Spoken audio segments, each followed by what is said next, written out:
하나님을 경외함으로 마음과 신앙을 살피는 성도가 되시기를 바랍니다. 아무리 교회 안에서 좋은 뜻과 큰 뜻을 가지고 열심히 할지라도 하나님 중심이 아니고 하나님의 뜻과 상관이 없는 것이라면 그것은 종교 행위일 뿐입니다. 하나님께서 우리에게 찾으시는 것은 종교 행위가 아니라 하나님을 사랑하는 마음과 말씀을 주신 그대로 받고 순종하는 것입니다. 우리 마음에 육적이고 세속적인 욕심과 욕망이 가득할수록 신실한 신앙으로 포장된 종교 행위가 나오게 될 것입니다. 부귀 영화에 대한 욕심, 인간 중심의 정의와 인간 능력으로 유토피아를 만들 수 있다는 환상과 같은 하나님 앞에서 가증한 것들을 마음에서 제하고 항상 하나님을 높이는 예배를 드리고 하나님 중심으로 말씀을 보고 기준을 정하고 하나님 안에서 삶의 의미를 찾는 타협하지 않는 신앙을 가져야 합니다. 오늘 말씀 에스겔 23장 1절부터 4절 말씀입니다.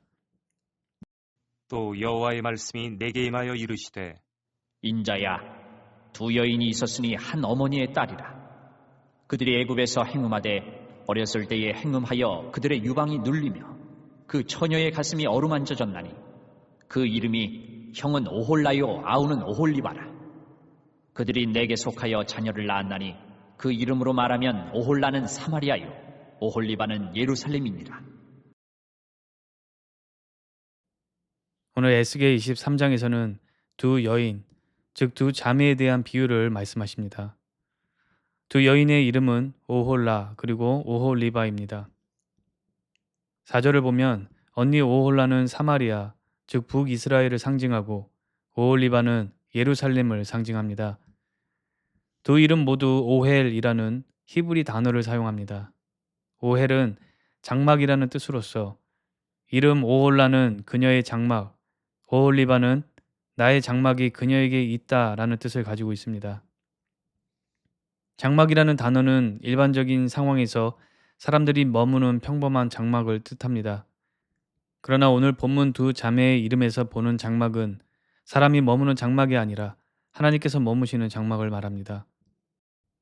그녀의 장막 그리고 나의 장막이 그녀에게 있다라는 뜻을 각각 가지고 있고 오홀라가 사마리아, 오홀리바가 예루살렘을 상징한다고 말씀하셨기 때문에 여기서 장막은 하나님을 예배하는 장소, 즉 성전을 말한다는 것을 알 수가 있습니다. 북이스라엘에는 하나님께서 허락하신 성전이 없었고 예루살렘에는 하나님께서 허락하시고 세우신 성전이 있었습니다. 그래서 그녀의 장막이라는 말은 북이스라엘이 그들만의 성전을 지정했다는 것을 뜻하고 나의 장막이 그녀에게 있다는 말은 하나님이 지정하신 성전이 남유다에 있다는 것을 뜻합니다. 오홀라가 상징하는 사마리아 또는 북이스라엘은 주전 931년 솔로몬이 죽고 나서 남유다와 갈라지게 된 10개의 지파로 구성된 국가입니다. 남유다는 2개의 지파로 구성이 됩니다. 남유다와 갈라진 북이스라엘 땅에는 하나님께서 지정하신 성전이 없었습니다. 하나님께서 예배와 제사를 드리도록 지정해 주신 장소는 남유다 땅에 있는 예루살렘 성전뿐이었습니다. 또한 예루살렘 성전이 아닌 다른 곳에서 예배를 드리는 것을 금지하셨기 때문에 북이스라엘 사람들이 예배를 드리기 위해서는 남유다로 내려와야 했습니다. 그리고 실제로 하나님 명령에 순종해야 한다고 생각했던 사람들은 온전한 예배를 위해서 북이스라엘을 떠나서 남유다로 이주했습니다. 역대하 11장 14절에서는 레위 사람들이 자기들의 마을들과 산업을 떠나 유다와 예루살렘에 이르렀으니 라고 기록하고 16절에서는 이스라엘 모든 지파 중에 마음을 굳게 하여 이스라엘 하나님 여호와를 찾는 자들이 레위 사람들을 따라 예루살렘에 이르러 그들의 조상들의 하나님 여호와께 제사하고자 한지라 라고 말합니다. 또한 나중에 역대하 30장에서는 히스기야 왕이 온 이스라엘에 편지를 보내서 예루살렘 성전에 와서 유월절을 지키라고 권했습니다. 30장 10절에서는 이런 편지를 들고 온 사람들을 조롱하고 비웃었지만 11절에서는 아셀, 므낫세, 스불론에서 몇 사람이 겸손한 마음으로 예루살렘을 방문했다고 말합니다. 그렇게 예루살렘 성전을 찾았던 사람들도 있지만 북이스라엘의 많은 사람들은 하나님의 명령과 율법을 무시하고 그들이 있는 곳에 예배 장소를 정하고 제사를 드렸던 것입니다.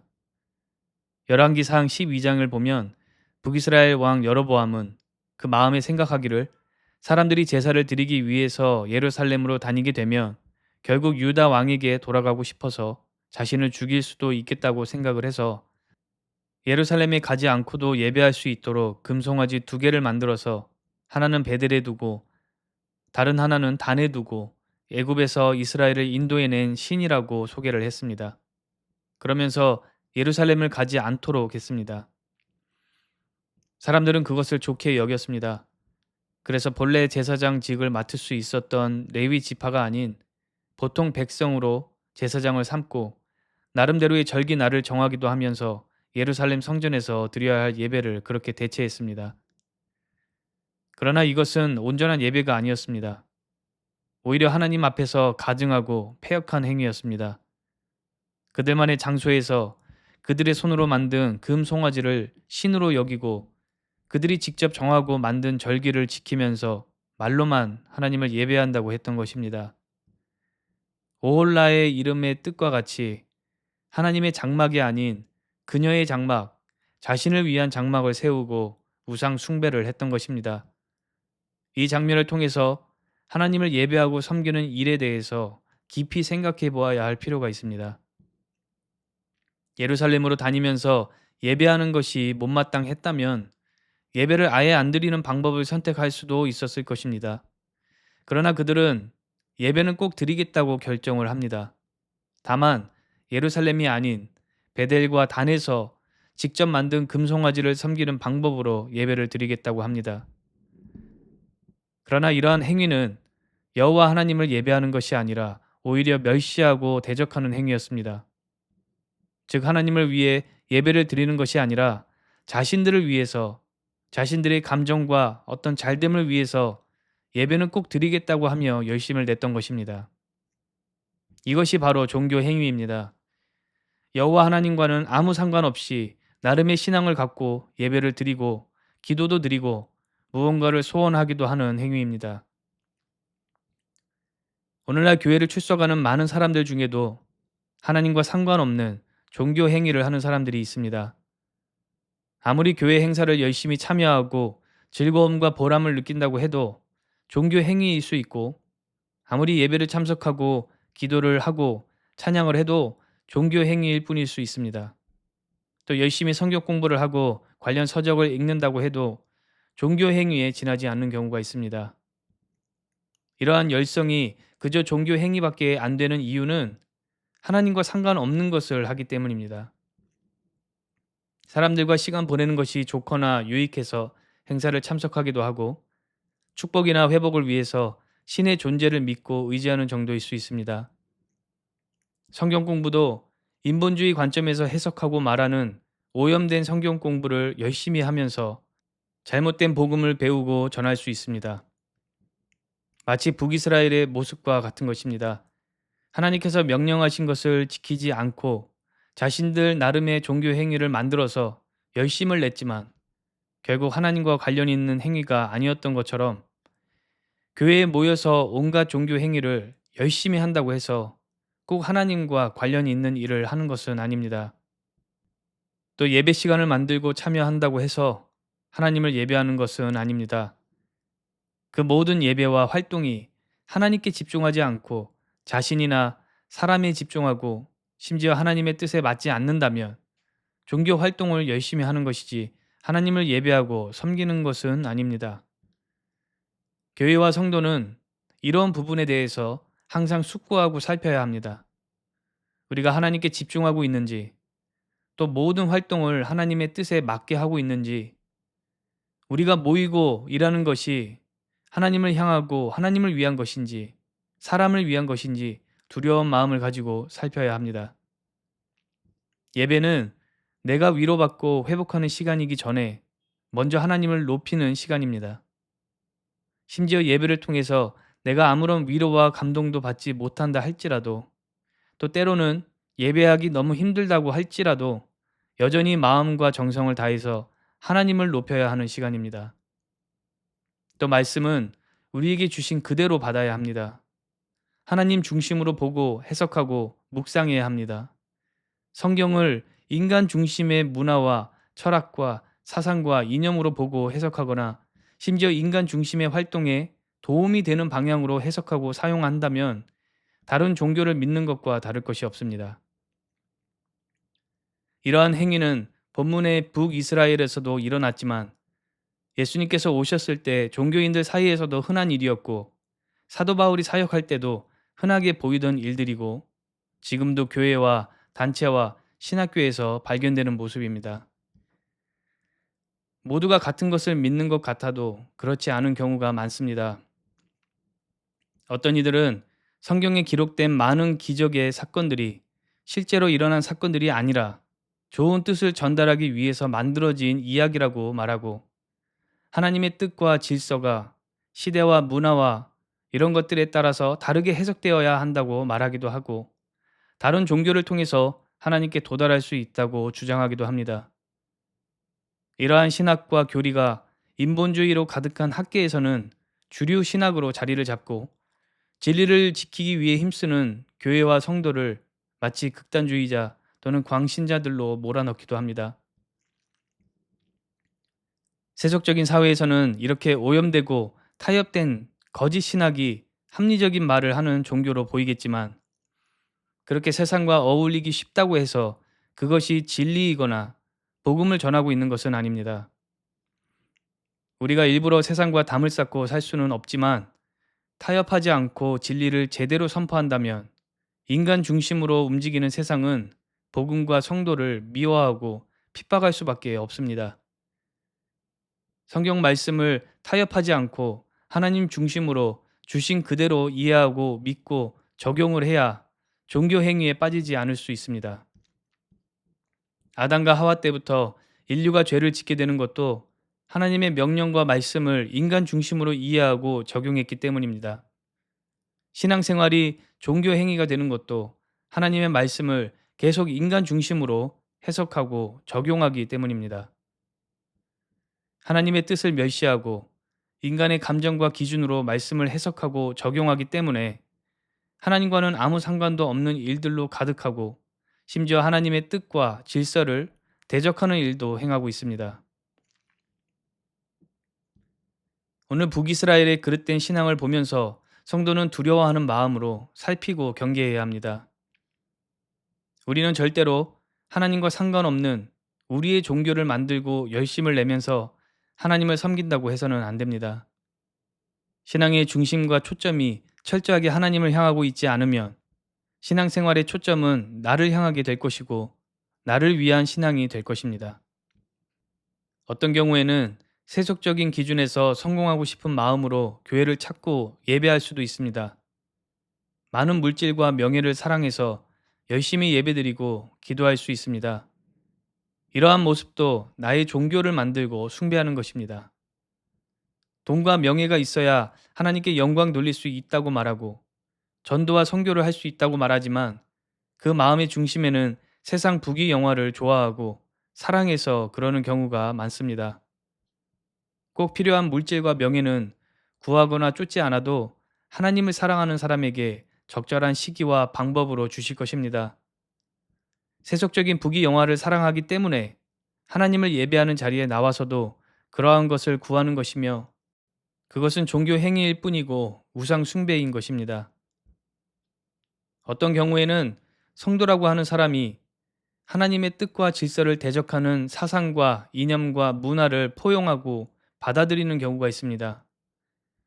특히 자신이 지지하는 어떤 정치인이나 유명인이 주장하는 것이나 이익이 되는 것은 하나님의 뜻에 맞지 않아도 포용하거나 두둔하는 경우가 많아지고 있습니다.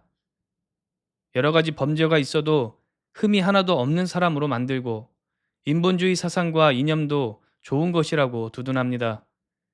심지어는 하나님을 대적하는 인본주의 사상으로 가득한 사회주의, 공산주의를 쉽게 생각하거나 좋다고 말하는 경우도 있습니다. 또 그런 이념 안에서 복음과 성도를 핍박하는 국가들이 바로 옆에 있고 온갖 범죄 행위를 일삼고 있어도 그런 일이 없다고 주장을 합니다.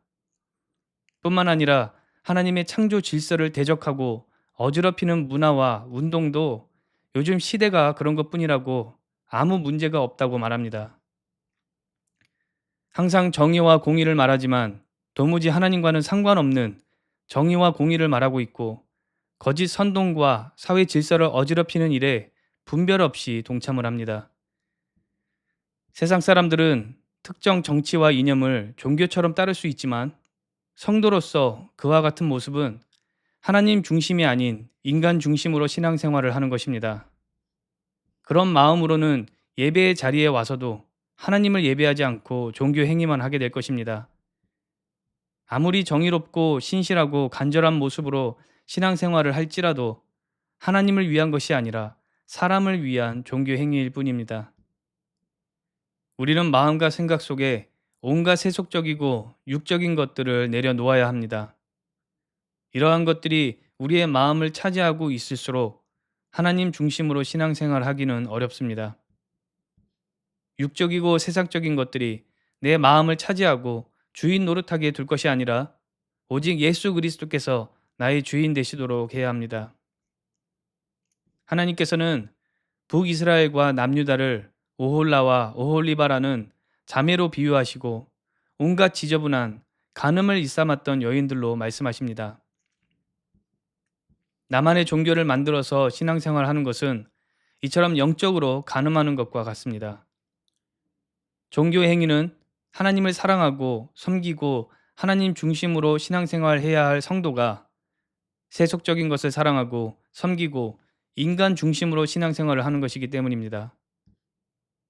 하나님이 아닌 세상과 나 자신을 사랑하고 섬기는 것이기 때문입니다.